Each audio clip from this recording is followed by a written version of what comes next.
I finally received some items that I was waiting for. So this morning I was trying out some tablescapes on my luxury picnic table.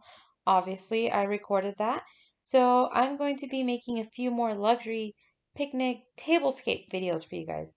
Well, practically no one watches these videos, so my darlings, you guys can watch and learn how to set the table this way so you can surprise me and Poppy with some fancy dinner sometimes. Yeah? No? Okay.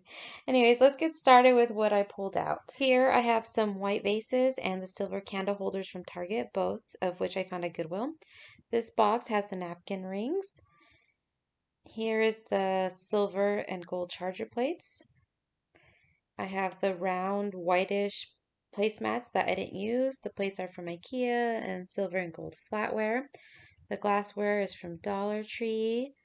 Here are the candlesticks that I got from Goodwill. Here are some napkins. These are the artificial flowers that I got from AliExpress.